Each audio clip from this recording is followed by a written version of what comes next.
Welcome everybody back to Jedi Eternal Podcast for episode 15. I am your co-host Braxton Taylor, here with Andrew, master of the bowl cut, Bolin. For many years of Andrew's, that back, didn't you? Oh yes, you bring up something embarrassing last time. It's not for me to return. Let's just say that in many young years of Andrew's life, he was the inventor of the bowl cut. So. Thank God technically my mom. It's been my mom's delivered fault, from it. but yeah, I had a bowl cut for till I was at least probably 9 or 10. You know, they say when you're matching glasses to your facial type or whatever, you know, it's supposed to be complementary. So if you have a round face, it's supposed to be square frame. If you have a square face, you have. I know where you're going with this. Well, he had a bowl cut and he had oval glasses, so really, it wasn't really helping him all that much. Hey, you know what? I was just a homeschool nerd, okay? I was anyway. Spitting image of a homeschool nerd. Exactly, you know what you see the memes and pictures and stuff. That was me. Yeah, it was. that was me in real life. But you know what? We loved you anyway, no matter how ugly you looked. So I'm just kidding. Jeez. I'm just kidding. Anyway, so we're gonna go ahead and get back into our stuff here without insulting one another here on live podcast. Whatever. Well, we'll probably still do it later on. But before we get into our regularly scheduled program here, we do want to remind everybody that this coming Monday is May the 4th, which is Star Wars Day. And it's going to be a great time. Just in general, it's kind of a celebration of this amazing saga that we have all come to love. Yeah. And with that being said, we are going to do our very best to do at 6:30 p.m. Eastern Standard Time. We are going to be doing a live stream on Facebook, and we're going to simulcast that to the podcast, which will be uploaded that evening. Please come to our Facebook page. Again, we're going to make another post today, but if you see the old post or you see the new post, please share it. We're maybe going to try to put an ad on it or boost it or something. We're just trying to get it out there. We want as many people there as possible, because if it's just two of us talking, we're going to have fun anyway, but it's going to be, not as fun. Yeah, well, we want to talk to you guys. That's one of the main reasons we're doing it, is because we want to also be able to talk with you guys, have a... and we'll have that video feed going on Facebook Live, so that'll be fun. So make sure you guys comment and ask questions, whatever you guys want to do. Yeah. So the itinerary for that evening will be mainly to review the itinerary. The itinerary. Yes. We have our plan is to review the final episode. The final episode 12 of season 7 of Clone Wars. That's going to be the most time. Honestly, the first 20 minutes of the live stream will probably be us crying. So please excuse that. Yeah. But we're going to be reviewing that. We're also going to be reviewing... May 4th is going to be a big day, guys. It's going to be a big day. We're going to have the final episode of Clone Wars Season 7. We're going to have the first episode of the Mandalorian Season 1 behind-the-scenes show that they're going to have. We're going to probably talk about that episode a little bit. There's nothing really to review, but we'll talk about it. So anyway. We'll talk about it. But with that being said, that's kind of the main itinerary there, and we're going to just talk about some stuff and have fun and talk about Star Wars and stuff. We'll bring up any news if there's any between now and then. Yep.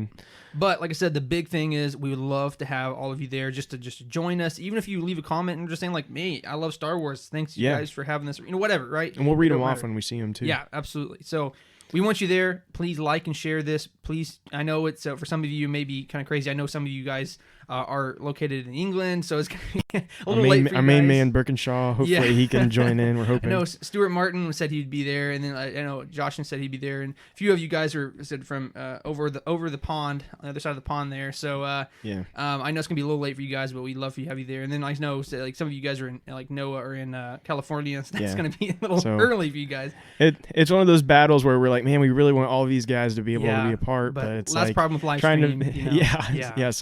So that's why we picked 6:30. We picked 6:30, hoping it's a decent enough time that everybody can try to be a part. But we'll see. So if it's a little late or a little early for you guys, we apologize, but we hope you can be there even for just a little bit. So and there's something else I wanted to mention about that, but I can't remember what it is now. So go ahead. He's getting senile. I might remember it later.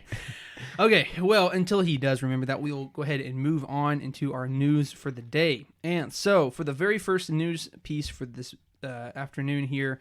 The final update for Battlefront 2, the Scarif update, was released on April 28th, which was this previous Thursday. So that's pretty crazy, right?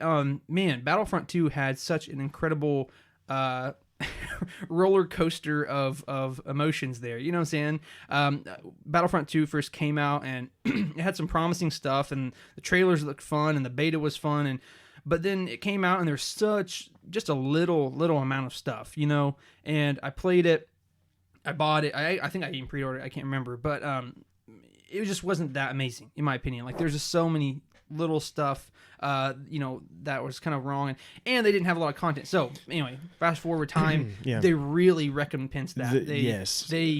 It's a whole different game. Practically, it really is. It's such a fun game. The mechanics, they improved the mechanics. They brought in so much more content, and they were regularly updating it. But it is sad after this great comeback to know that the final update has came across. So. The final update has come, but they got to move on eventually, right? And they, for the amount of work that they gave for free updates, I mean, it's pretty crazy. Yeah, it's pretty crazy exactly what they continued to give, and so I think it's a success story in the end, and I think it's pretty awesome. Now, let's just talk about what that last update has in it. So it's got the Scarif map, which I believe there's actually a Scarif map in the first Battlefront towards the end of its life. Maybe. So I don't know if that's I don't know if that's an updated version of that map or what, but. And then we know they added some new appearances, which I think is pretty cool. They've added Rey with like the yellow lightsaber. Oh, did they? I actually didn't even know that. Yeah, and so like she's got her costume from, or outfit, I guess you could say, from Rise of Skywalker. To be fair, I actually have not played the new update yet. I haven't either. I have not played it yet either, but I do want to check it out, especially just for the appearances because they're cool. Yeah. We get Kylo Ren with the reforged mask. Oh, nice. And you also get spoilers for the end. Spoilers. We get Palpatine with his. Who after he like sucks the life force from them, we get that appearance with the red and his robes and stuff. That's very cool. And we also, as an added bonus, outside of Rise of Skywalker, we get Maul with his Clone Wars appearance. Yes, that was one thing I saw. I really thought that was a really awesome little addition there. Which everybody wanted more Maul appearances and Palpatine appearances because they were the two that I don't believe had any extra. No, they didn't. And so they both got something now. So anyways, it's a cool way to close it out. Very cool. But there's some more to add to that. Actually, were we going to talk about that later? Yes, that was going to be we'll talk about it later. Because it's not officially announced yet. True. So yeah, so we'll wait. We'll talk about it in a minute. yeah, no problem. So, okay, so that being said, we have a little bit more to talk about. That'll be our rumors. So go ahead and going on to the next story here. Marvel, DC, IDW, all of these comic distributors are supposedly going to start again on May 1st. So Diamond comic distributors, they have their May 20th list out for people to see what is going to be on sale. Star Wars Dr. Aphra #1 is on there, so we're finally getting Star Wars comics again. Yeah. I'm very excited for this to start back up. Awesome. So we're getting that on May 20th, and then we're also getting from IDW. We're getting the very first of their Clone Wars Battle Tales, I think is what it's called. Is it Battle Tales? I think so. I don't know. Anyways, you guys know what I'm talking about. It's the Star Wars Clone Wars Adventures comic series, and that is coming out on May 20th as well. So yeah, very cool. Very cool. All right, so let's move on here. So now this is we've been rumored. This is in our rumors. We've been talking about this for a while now. But this is something that is actually finally on the StarWars.com page, so we can finally announce this for truth. It's not any rumors anymore. Anyway, but there has been new casting for Cassian Andor series, and we have 3 of them here for you, and that is Genevieve O'Reilly, who played Mon Mothma in Rogue One. She will be back in this series, so that's very cool. I always like the character of Mon Mothma.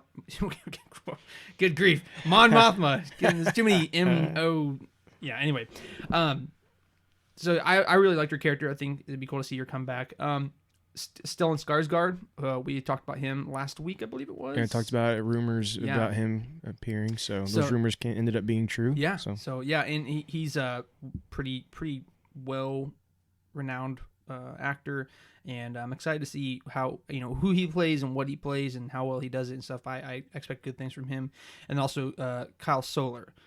He is going to be coming in as a character on that as well. We don't really know exactly who they will be reprising, but we do know for a fact, though, like I said, that Genevieve O'Reilly will be coming back as Mon Mothma. So another piece of information on that is that this series, the Cassian Andor series, will be taking place 5 years prior to Rogue One. Yeah. So that's pretty interesting. I personally thought it might be a little further back than that, but I guess you can't go too far back without running into episode 3, really. I suppose, So but... see, I actually thought the opposite. Oh, really? I thought we were going to get fairly close to Rogue One, just because the way I understand it sounds like they want to use like K2SO and different things, and it doesn't. There could be conflicts in story if they go too far back with that. Yeah. So I think 5 years is a sweet spot. I think it's going to work really well because that gives quite a bit of seasons they could do with that if they choose to. Yeah. And so I definitely feel like this is not going to be a one season story. I think they're definitely planning on trying to, as long as it's successful, I think they're going to plan to try to do multiple seasons of this. And I would say as long as it's moderately successful, I'm sure they'll probably do it, because I think that's kind of the point we have until 2021 or 2022 until we start seeing. Was it 21 or 22 that we see the first movie coming in? I can't remember off the top of my head. 22. Right. Okay. So they're wanting to fill that gap, and so that's why they're, in my opinion, they're going to be introducing all these shows, such as Mandalorian and this Cassian Andor series, that are going to have a multiple episode, multiple season length, because they're going to want to try to fill that void to some extent. Yeah, and seeing Mon Mothma being in it is very exciting because that just kind of shows like this is going somewhere. Like we're getting somewhere, and we're now seeing a character that is important, very important during that time. She's going to be in it. We're just starting to see the pieces kind of all fit in together, and I'm really excited about that. Yeah, I am too. And I'm glad that it's in the time frame that it does, because it allows for the characters like Mon Mothma to be. Yeah, I'm sure we'll get Bail Organa as well. Yeah, very true. We should at least. So there's a lot of things going on in that we can kind of speculate there, but it's just I'm glad that we're seeing some movement on that, and some actual news, some actual releases on that. So hopefully we can sometime soon start hearing maybe like a title or maybe some story, anything like that. So just a title would be nice. Right. We talked about the last couple episodes ago. It's like, I'm tired of just calling the Cassian Andor series. I know. I don't like calling it that. And I do wonder if this show going to be specifically about Cassian Andor, or is this going to be a show more focused on just the rebellion, like coming in? I know we have rebels, but I mean like more centered around Mon Mothma and her and that rebellion growing. Mm-hmm. I wonder if that's what this show is really going to be. Like Cassian Andor's in it, and he's a part of that. But is the show truly centered, focusing on him, or is he a part of a bigger? Yeah, I definitely see what you're getting to, should I say. And my hopes is very much that. I'm hoping it's a multi-character show where it's not the Cassian Andor series, right? It's the the starts and the roots of the Rebellion series. Right, using a familiar character. Exactly, yeah. And then kind of growing on top of that to make something bigger. I hope that's what this truly is. Yeah. It ends up being. I would 100% agree with that. So I think that'd be really good if that is the case, for sure. Yeah. So we can go ahead and on to the next news piece here, and that is, and Andrew will have more information on this, but there has been a new update on celebrations, so Star Wars Celebrations in Anaheim this year, and they released kind of an email out to those who have gotten their tickets. So Andrew, take it away. Yeah, so we've been talking about Celebration on what, are they canceling? Are they going?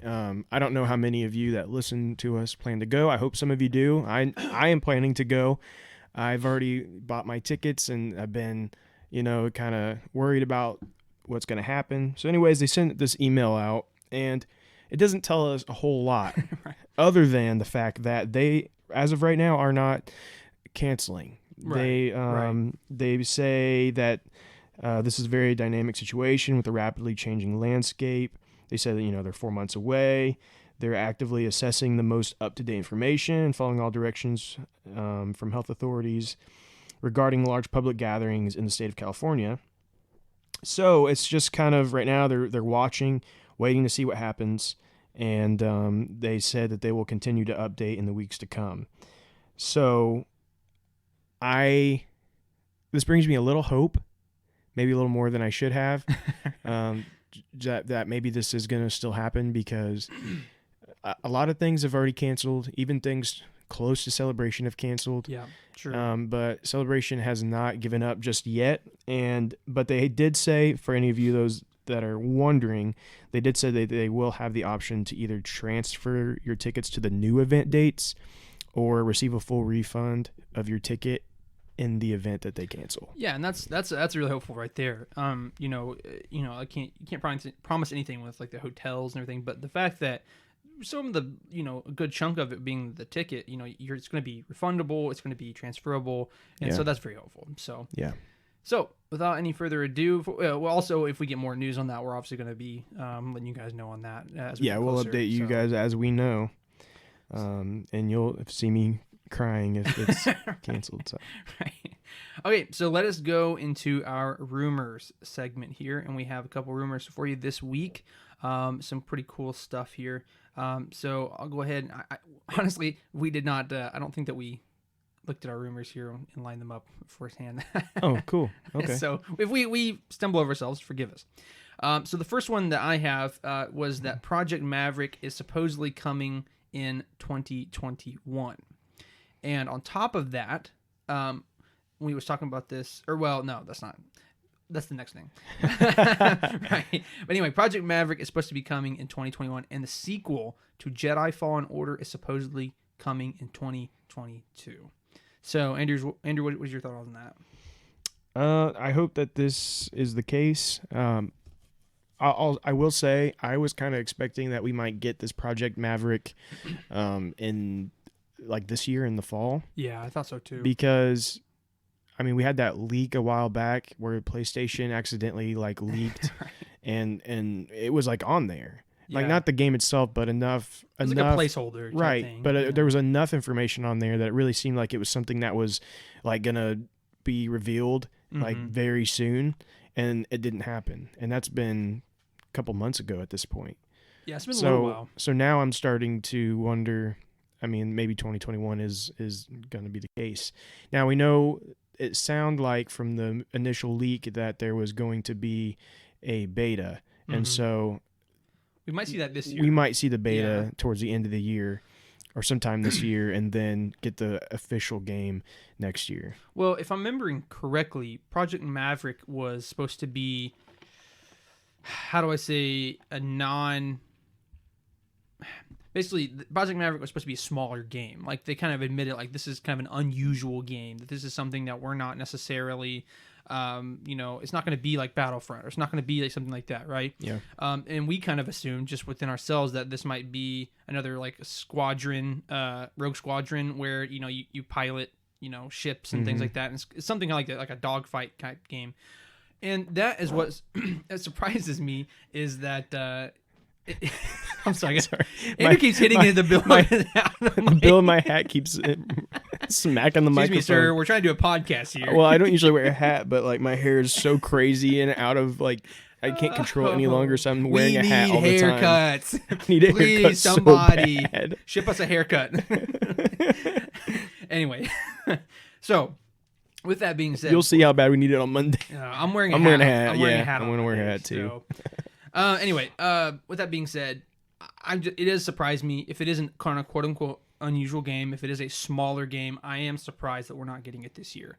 Because if it is something like a Rogue Squadron type deal, what I'm saying? Like, I don't see what they would have to do that would make it stall for a whole another year. Right. But hey, maybe it's not that, right? Maybe it's something completely different. Yeah. So anyway, I think it'd be good to play regardless whenever we get it. And so, if we can get it next year and it's going to be even that much better, then there you go. So, and before we move on, just to touch on the Jedi Fallen Order, 2022, man, that's, some part of me wants to say that, oh man, that's so short, and then other parts of me saying like, well, that's pretty quick. You know what I'm saying? Because for a game, you know what I'm saying? Yeah. To release 2 years after, that's Sure. that's pretty close. But at the same time, like, oh man. It'll be 3 years after. Oh well, okay, yeah, sure. Anyway, yeah, that would be 3 years. But that's fairly accurate for a game of its size. mm-hmm. I would say that makes sense. If they were to rush it any quicker, I would be concerned about the quality. These games that release yearly have like multiple studios working on them, right? Yeah.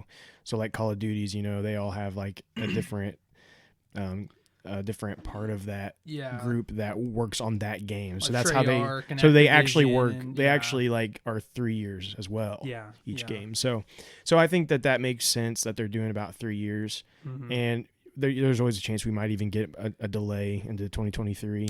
I would say that's a possibility, but I think that's a good target date because we'll be getting near the new Star Wars movie, whatever that may be. Mm-hmm. I'm sure they'll want to release it close to that, and may even end up being connected to that. Who knows? Yeah, but you never know. I'm excited about that. But let's move on to our next rumor here, and it kind of is still along the same lines. Battlefront 3 is not being planned by EA. So Battlefront 2 just had its final update. They're moving on to Battlefield. Mm-hmm. They're going to do another Battlefield game set to release next year in 2021. So, reported by Bespin Bulletin, they said that EA has no current plans to develop a Battlefront 3 Star Wars game. Yeah, I actually had a quote here. It said, from what I've been hearing, this is from the same thing, the Bespin Bulletin, this is kind of the full quote. It says, what I've been hearing, there is no Battlefront 3. Most of the team at DICE working on Battlefront 2 will be shifted to Battlefield 2021, a game that EA is determined to make a return to form following the disappointed, blah, blah, blah, blah, blah, right? It says, exclusively reported in the past, EA's next 2 Star Wars games are EA Motive's Combat Flight Simulator, Project Maverick. So, actually, I just now read that. So, we kind of just guessed that, but that kind of aligns with what we just said, how we think Maverick is like a Rogue Squadron type thing, though. Right. Anyway, and then they go on to say in 2022 we'll see the sequel to Respawn's Jedi Fallen Order. In 2023, the deal between EA and Lucasfilm comes to an end. So that's kind of an interesting point. Yeah, it expires, and of course that could be renewed. Sure. Now, especially with the success of Jedi Fallen Order, there's a very good chance that could be renewed. Before that, I would have said it was going to expire and they were going to move on and do something else because EA had no success, and in all of these years they've already had it, they had yet to deliver really anything that truly mattered. And of course, they came back with Battlefront 2 towards the later in its lifespan. They turned that around.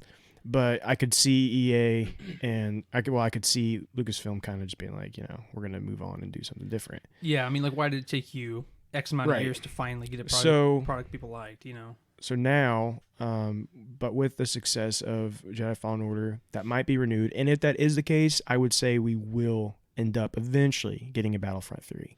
Yeah, so, just to clarify, at this point, there really is no plans for a Battlefront 3. Right. That's what it looks like. And if, like I said, if we do, it will probably somewhere like 2023, 2024. Yeah, I would say if we get one, it'll be at least 2024. Yeah. And as you can see, if these rumors are true, they have a Star Wars game planned for the next 2 years. Yeah. And then at that point, their contract's over, so they're probably not planning for anything at the moment until that contract is renewed. True. So, but I would say if it is renewed, we will see a Battlefront 3. But for now, there is not going to be one. So. Yeah. All right. So let's go ahead and move on. And our last and final rumor, unless you had something else, so we did not align our stuff here. We do have one more. Okay. So anyway, what I have here is Darth Vader was reportedly... Oh, that's the one I was talking about. Sorry. Okay. All right. Yeah, see, it's almost as if we really should have, got lined here before. Well, I thought we did, but then we got our jumped the gun. news. We jumped the gun. That's I know. Okay. We just excited to talk about stuff today. So anyway, Darth Vader is reportedly returning to the Doctor Aphra series. So in previous episodes, there has been, and again, this is rumors, but there has been rumors that there is a Dr. Aphra series coming this year in the fall, or at least will be announced this fall. And because we're getting the Dr. Aphra. Oh goodness, I just blanked on what. Well, there's not rumors that there's going to be a show this fall.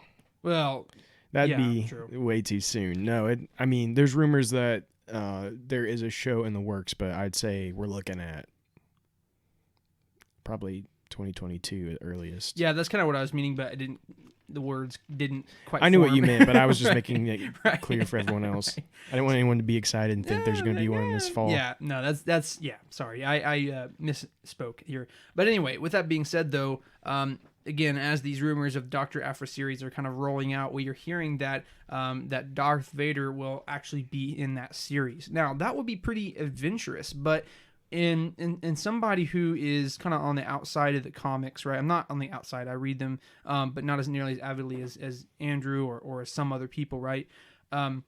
So as someone who is kind of quote unquote on the outside of the comics, like with Dr. Aphra, they would have to bring in the big guns like Darth Vader to get me interested in that show. Now, not necessarily for me in particular, but for people who don't really read it, right? You would have to throw in some big characters or some really exciting things to get people who don't read the comics as avidly as others, you know what I'm saying? You'd have to bring in something important to draw them in. So Darth Vader would be a perfect thing, and it does align with the rumors that we've been hearing over the past several weeks and months that Disney's wanting to bring in more Darth Vader stuff. So anyway. Yeah, I think if you know anything about Dr. Aphra, then you know that Dr. Aphra and Darth Vader are very much linked as far as Right. Dr. Aphra's story goes. So, like, we're getting this audio book about Dr. Aphra, and we know that's going to have Darth Vader involved because her story is very much involved with Darth Vader in the comics. And so I think that if there's a series, it's inevitable that Darth Vader he's got to be in it. Right. Because so far her story always comes back to Darth Vader, and that's all I'll say. But so I think this could end up just being someone just throwing out because it's kind of, to me, it's kind of an obvious thing. Kind of makes sense that it would make sense that Darth Vader has to make an appearance in a show about Dr. Aphra. So Right, yeah. it could be one of those rumors where somebody's just stirring the pot. But either way, I'm excited because for sure. more Darth Vader is never a problem for me. Never a problem. I know some people think, oh, we need new characters, but bring me Darth Vader anytime. I'm okay with it. Well, and like I said, as much as Darth Vader is one of the most iconic characters in Star Wars. Truly, the people who don't even really know Star Wars know about Darth Vader, right? But really, if you truly think about it, there's not a lot of content about Darth Vader. I mean, we have some comics, right? And I'm referring to the new canon, but we have some scenes in some movies, and we have a couple of comics for him, and that's great, and we love it. But we don't have like a TV show with him in it. We don't have like tons of. We do have a book too, but you know what I'm saying. I mean, someone who's the most iconic character, you think there would be more content of that character than we have. And so, with that being said, I'm not against it. So, anyway, I think that pretty much covers that. So, if you don't have anything else in the rumors, we can go ahead and move on. Yeah, let's go to releases. So we do actually have a couple things to actually talk about. So we have the final episode of Clone Wars coming up. That is on Monday, May the 4th. So you just remember, hey, yes, go to our live stream. we'll be discussing that there. Yeah. We also have the behind the scenes episode of Mandalorian. It'll be the first episode. That also is on Monday, May the 4th. Yep. And then we also are getting The Rise of Skywalker on Disney Plus on May 4th as well. Yeah, so it's complete saga will be there. Right. Yeah. Everything's going to be there. So crazy. all of that is going to be on May 4th. And big day. Yeah. And so that's all we got, but that will be an exciting day. And then after at 6:30 on Monday, we'll be on Facebook Live talking about it. Yep, Eastern Standard Time, so tune in. We're going to say it probably 1,000 times before this episode because we want people to be there, please. we beg you. All right, so anyway, we're now going into our Q&A segment where every week we make a Facebook post asking you guys to ask us questions, bring up topics, suggestions, and more. As many of you already know, we try to do 3 questions and topics and suggestions a week, and if there are more than that, They will always be put into a queue for next week. We always want to say that just so that, oh man, if I asked a question and it didn't get answered, what happened? Just know that you'll be the very first one. In fact, like I said, we're on a cyclic cycle here, and all the questions we have this week are one from last week, and so all the questions we have for next week will be one from this week. So, but you will be answered, so have no fear. But this week's first question comes from our good friend Greg Stewart, and he says, was Jar Jar in fact a Sith Lord seeking to destroy the Jedi through calculated clumsiness? Oh, what a great question. I feel like Greg's trying to sabotage our podcast. I think Greg is trying to sabotage our podcast. Greg, I know what you're doing, man. Watch your back. No, obviously, I think the simple answer is no. I don't think so. The short answer, no. The long answer is no. No. I have some. Okay, I'm gonna look at this intrinsic. I'm gonna act like I'm gonna answer this truth. Like, you know what I'm saying? Like, I put some research into it. Oh, okay. No, I mean, not a lot, right? This stuff I kind of already knew, but I'm gonna answer this seriously. Okay, right? go ahead. I feel like this is a kind of a joke question, but I'm gonna answer this seriously. So first of all, we do know that there actually has been a lot of theories about this, right? Now, I think, again, most of them are joking to some extent, but I do think that people like to kind of grasp onto the tiny details and try to get whatever they want. But, one thing that really drove people into thinking this is because in some kind of not deleted scenes, but behind the scenes stuff from Phantom Menace Episode 1, we do hear George Lucas say, Jar Jar, he is the key to this all. And why did George, and he wasn't laughing, he wasn't smiling. George Lucas was dead serious when he said this. Now, in all reality, people could take that and extrapolate that and think, oh, he's the key to it all, he's behind everything. Well, my opinion, and this is just my opinion, right? But I think George made a silly character, and he knew there was going to be some backlash on that silly character. And truthfully, I think that he was just trying to justify that silly, dumb character, right? Like, he was just trying to justify it, like, oh, Jar Jar's the key to it all. If anything, he's referring to Phantom Menace, and even further than that, I don't think he actually believed that. You know what I'm saying? I think it was probably one of those things where he really was trying to justify that character. But let's play the devil's advocate here. Jar Jar does, and there's some videos on this, and this may or may not be intrinsic to their species, but Jar Jar does have the yellow Sith eyes, right? So if you go back and you look at the pictures, he does have the yellow orangish eyes that Sith do have. I will give you that. Stop laughing. No, I'm trying to answer this question seriously because there's some people who probably really do believe this. I'm just pointing out the devil's advocate here. So he does have that. But I truly believe that is intrinsic to the Gungan species. Now, we can also see that he's incredibly nimble. He flips around, he jumps around, and technically we do not see any other Gungan do that, right? We don't actually see Gungans jump and flip to the extent that Jar Jar does. So, I can say that there's definitely some merits to that theory in terms of like some minute details, but ultimately I think no, right? Obviously, I think it's pretty obvious that no. It is a fun thing to think about. It is kind of a fun, it never hurts to have these fun theories and really dive deep into the lore of Star Wars. But, using his clumsiness as a guise, like, Palpatine used his frail political persona to mask his real power. It's fun to think about. But ultimately, I think Jar Jar was meant to be a throwaway character, comic relief in these new, colorful prequel movies that were supposed to be lighthearted and fun for kids, right? So, anyway, that's my answer. That's the most in-depth I'm gonna get on that.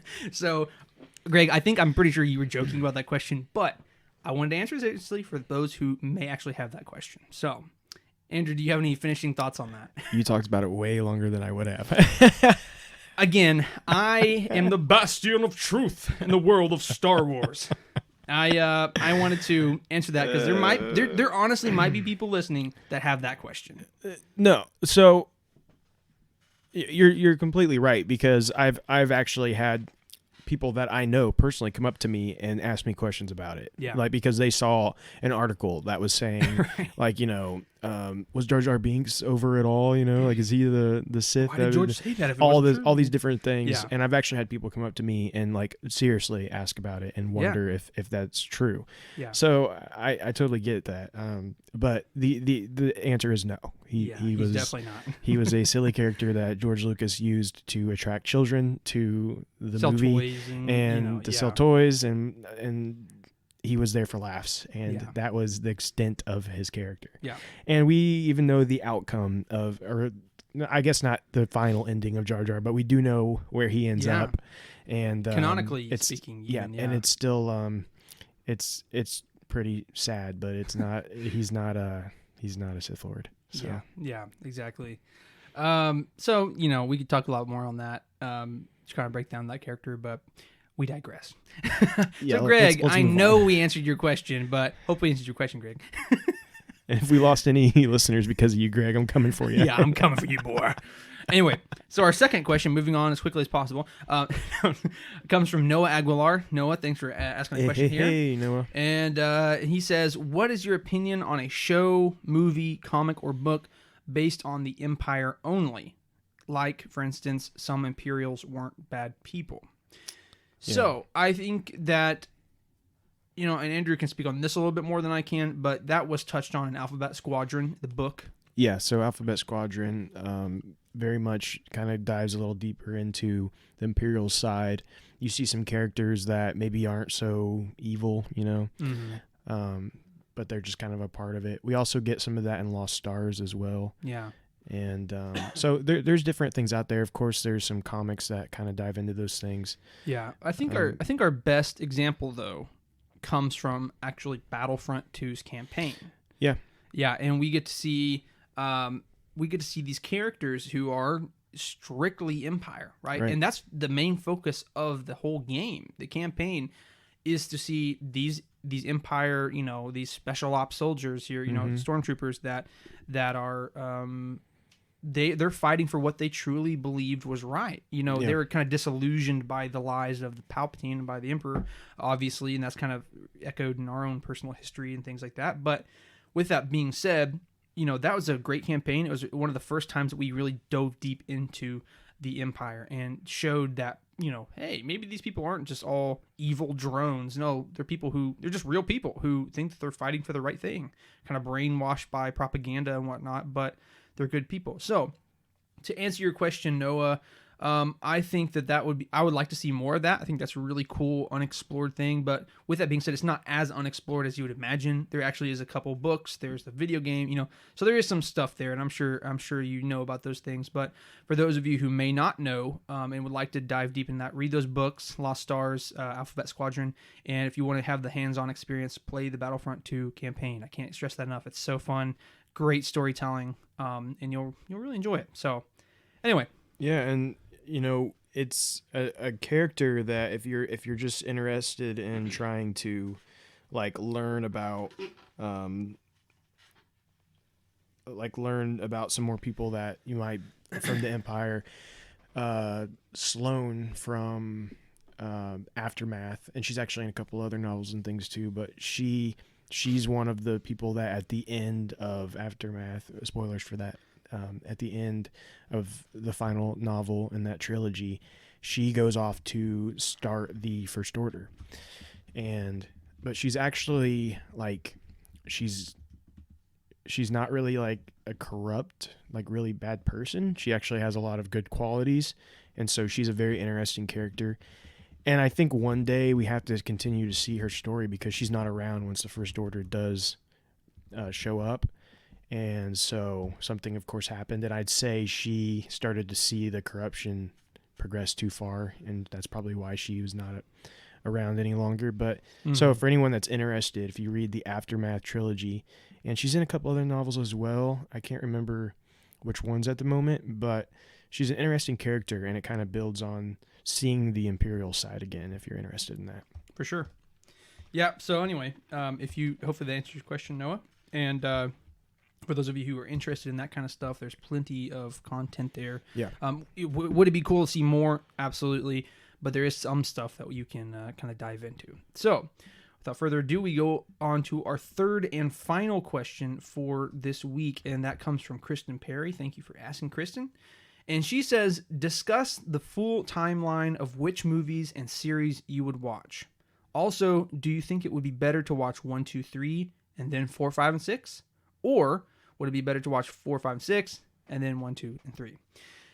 So, first of all, let's talk about the base saga, the original saga, 1 through 6, right? This is kind of a subjective question, right? Should we start with 1, 2, and 3, 4, 5, 6, or 4, 5, 6, 1, 2, and 3? I think a lot of times people have a bias upon what you should watch depending on what they did first, right? I think it's kind of obvious that people who watch 4, 5, and 6 first want you to watch 4, 5, and 6 first. People who watch 1, 2, and 3 first want you to watch 1, 2, and 3 first. Oh, 1, 2, and 3 first builds this great foundation, and then to this awesome new. Well, then you can converse that and say, well, 4, 5, 6 builds this awesome foundation, and then you can watch what happens beforehand that leads up to it. So it's completely subjective, and I think a lot of times it is dependent upon your age. It depends on the circumstances. For instance, me and Andrew both, we started with 4, 5, and 6, and then watched 1, 2, and 3, because when we were younger, 4, 5, and 6 were already established trilogy, and at the time, episode 1 might have been out, but I know that 2 and 3 were not yet. Yeah. So it made more sense for us to watch 4, 5, and 6 and then come back, right? Right. But for people who are just getting into it, and maybe you're a young person, like you're 12, right? And you're a parent who wants your kid to watch it. Maybe it'd be a good idea to start off with 1, 2, and 3 because it is more kid-centric. It is more flashy and colorful. Now, when you get to episode 3 where Anakin's chopping heads off kids and stuff, it's not as colorful and fun. But episode 1, Phantom Menace for sure, right?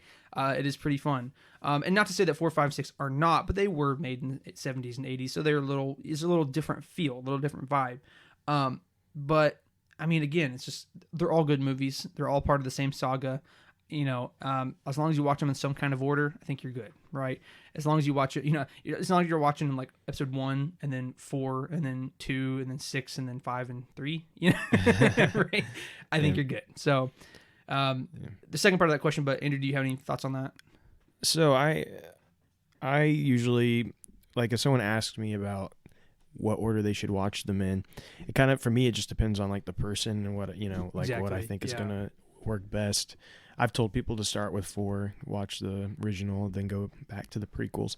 But actually, even an example of this is my wife. Back when we were dating, she had never seen any Star Wars. Mm-hmm. And she actually, I took her to see The Force Awakens. That was actually her first Star Wars movie. Oh, wow. Really? Yeah.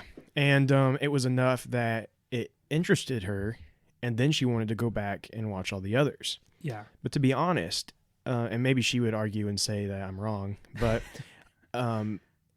if we had watched episode 1 first, or mm-hmm. maybe even if we had watched episode 4 first, I don't know that she would have stuck with it like she did after she saw the high production and amazingness of The Force Awakens, because it was new and it felt, so I think it depends. I think for people that are not sold on Star Wars, I actually think The Force Awakens is a perfect movie to start with. Yeah. I realize I can see what you're saying. I realize there could be some ways you would be confused. You wouldn't know as much. You wouldn't be able to appreciate some of the little things in it as much. Mm-hmm. But I think it's easy enough to start with. Yeah. And I think for those that are just not sold on the idea of Star Wars, The Force Awakens is new enough and more relevant to audiences now. Mm-hmm. I think that that's a good way to get someone into it. And it worked for my wife. Now she's watched all of them. And actually her favorite is, I believe her favorite is episode 4, A New Hope. Nice. But I don't know that it would have been had she started with those. And again, that I completely get that, because that kind of harkens back to what I said. It depends on what the age of the person is. It depends on the, mentality, what they like, what they don't like. Again, if I'm trying to get an 11-year-old to watch it, I'm gonna start off with the prequels. If I am getting a middle-aged person, definitely 4, 5, and 6, right? Or middle-aged or older. If you're someone around our age who is in their 20s, early 30s, somewhere through there, mm-hmm. definitely try to start off with this new higher production, more story-driven. I can't say more story-driven, but you see what I'm saying. It's more production. It's more linear. Yeah, right. And like you said, they all work. It all works. Yeah. Just depending on whatever that person or what you think that person will enjoy. But I do also highly encourage everyone, and I've done this many times, and I had my wife do it as well. Is at some point do go back and watch them from the beginning and watch it chronologically. Yeah, I just think it's 100%. cool to do. And when I do that, I even include Solo and Rogue One. Yeah, and I throw them 100%. in chronologically as well, and just watch the whole saga go through, and it's just neat to do. Yeah. So yeah, for sure. So let's go ahead and answer the second part of that question before we move on to our main topic. And Kristen says, discuss the full timeline of movies and series that you should watch. So what I'm gathering for this question is that you want to know, like, what's the timeline of all, you know what I'm saying, like all the movies 1, 2, 3, 4, 5, 6, and 8, blah, blah, blah, you know, through all series. So you go ahead. Well, we can talk about it together, but so you have your prequels 1, 2, and 3. Mm-hmm. And then actually, I guess if we're going to talk series as well, right, you do 1, 2, Clone Wars 3. Well, actually, I guess now 3 and Clone Wars are kind of, yeah. And then we have Rebels. And then Han Solo's fit somewhere in there, right? Between episodes 4 and 5. Let me pull up my timeline. Let me go ahead and say this, and then while he's finding the details. So we have 1, 2, Clone Wars, and 3. And then in between episodes 4 and 5, we have Rogue One, Rebels, and Solo. I want to say, I could be wrong, but I want to say, what do you got the information? Okay. One thing I want to say, I think it might be Rebels, so Solo. Solo would be first. Okay, Solo, Rebels, and then Rogue One. Yeah, okay, that's what I thought. Yeah. So, anyway, there you go. Rebels, Rogue One, A New Hope, Empire Strikes Back. So 4, 5, and 6. Return of the Jedi, The Mandalorian, Mm-hmm. and then The Resistance. Yeah. And then the sequel trilogy. Yeah, 7. So and 7, then 8, and then 9. kind of like Clone Wars does with 3. The Resistance kind of mingles with 7 and 8 a little bit. Yeah, it starts before 7, then goes during 7, goes after, goes into 8, and then like leads up right before 9, I believe. Yeah. So just for clarification, or for one kind of summary here, we got 1, 2, Clone Wars 3, Solo, Rebels, Rogue One, 4, 5, 6, Mandalorian, Resistance, 7, 8, 9. So there you go. Yep, that's it. That's it. That's the timeline. There you have it. Now those are all the canonical series and movies. We have plenty of other movies and series and stuff like that. Maybe not series so much, but movies that are not canon. I mean, if you want to talk about the holiday special, we can. Right, Caravan of Courage, holiday special. I was telling Andrew for this. Holiday special is still in my head canon. I fully believe that that's real. It's in part of the timeline. Santa is in Star Wars, so don't you forget it. Don't you forget it. And Chewbacca's son's ugly. Anyway, let's move on. So, wow. Don't you lie. You know it's true. So, anyway, we thank you all for asking these questions. It's honestly so fun. We love answering your guys' questions. And feel free to continue every week. No matter if you feel it's a dumb question or if you feel like, man, these idiots would never know this. We'll ask us these questions, and if we don't know, we're gonna do research to find it out. And if it's something that you feel is like, oh, this is too simple, it's not, right? We all gotta start somewhere. So continue asking the questions. We appreciate you guys. And so let's move on to our main topic. So our main topic for this week is the review of Clone Wars Season 7, Episode 11, Shattered. So, spoiler alert! Spoiler alert! We will be talking about all things of this episode and what it contains. So if you if you have not watched it or you don't want to hear about it yet, please stop now. Please come back, but please stop now. So anyway. So overall thoughts. I enjoyed it a lot. I really liked it. I will say, I think the previous episode was still my favorite so far, though. Yeah, episode... I don't know. Episode 9 was pretty good too. Yeah. I don't know. I think 9 might have been my favorite. Well, 9 had Obi-Wan Kenobi, so it's hard to... Well, actually, I guess 10 did too, didn't it?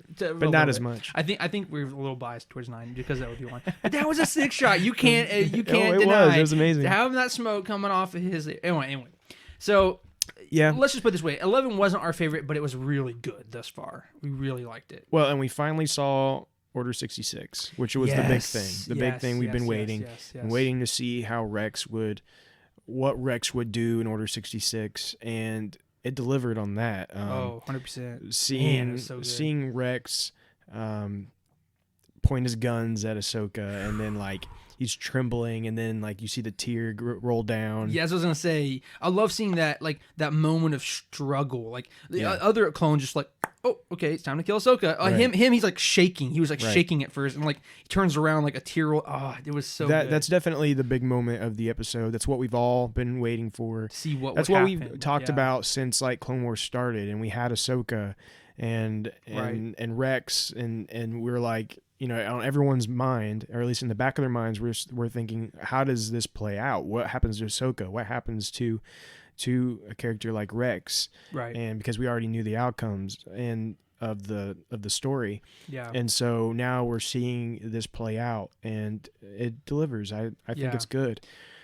A standout for me in this episode was the music. It's very interesting. Yeah. It's honestly, it doesn't feel very Star Wars to me.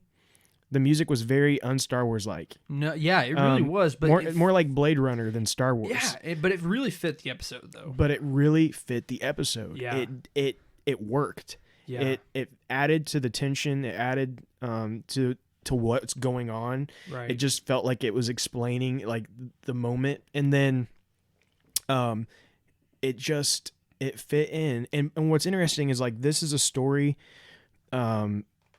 that is different than what we got in Revenge of the Sith. We're seeing this from a different angle. We're seeing this from a whole different perspective. Right. And I feel like the music kind of is in that same path, in a whole different perspective, and a whole different. Yeah. So it's just interesting. Yeah, I was gonna say, and you know, overall, it's just such a crazy, incredible, and emotional episode. I mean, you could tell like the story wasn't linearly driven super hard, but that was okay, because in past episodes when the story wasn't driven, you felt like, what's the content, what am I trading off? This one, the story wasn't linearly driven super hard, but I felt okay with it because it gave us a different aspect of something that was so incredibly important in the Star Wars saga, probably one of the most pivotal events in the Star Wars history.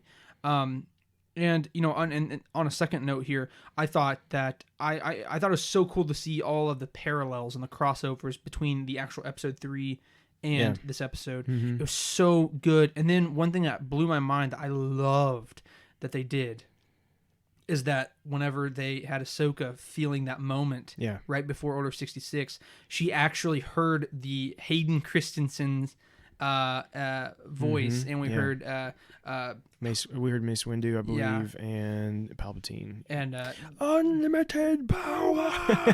But my point is like the fact that they actually took the audio clips from the actual movie. It wasn't like a redub, right? It was like I don't know why, but I love that. Some people think, cool. Some people are like, oh, that's just lazy. Like I think it was appropriate. It was appropriate. It was very appropriate. It was absolutely appropriate. And I just loved it, and I love the crossovers.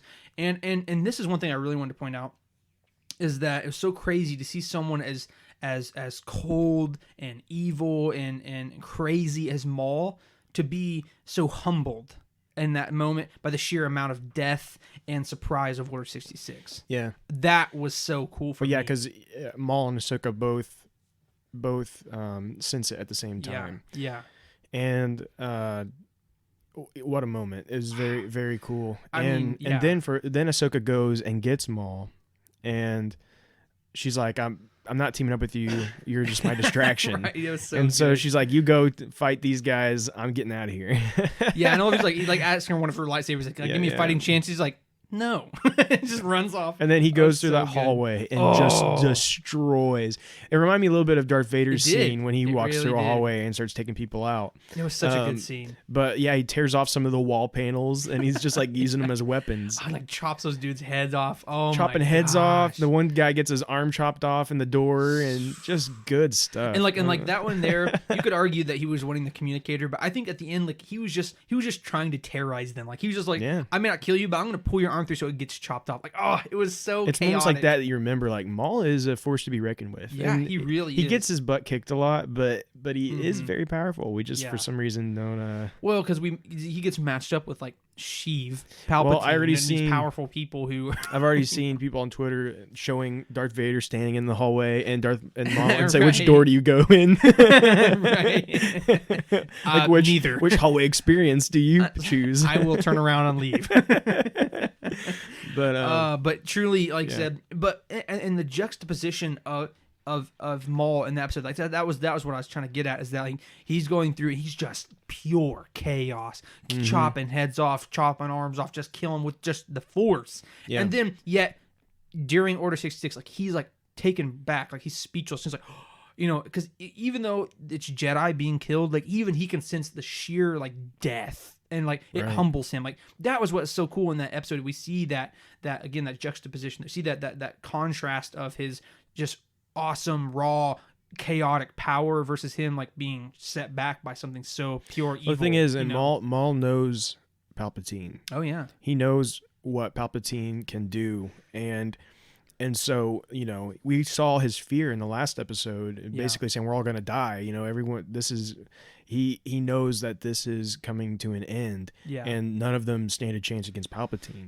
Yeah. And so, even though it is Jedi and he wants Obi-Wan to die, he's looking at the bigger picture and thinking we're all goners. You know. Yeah, he realizes even as powerful he thinks that he is, he's no match, right? And like that, like, and one thing I thought was kind of funny. Well, he thinks he's a match if he can get Ahsoka on his side. But well, that is true. That is true. But by himself, he's not.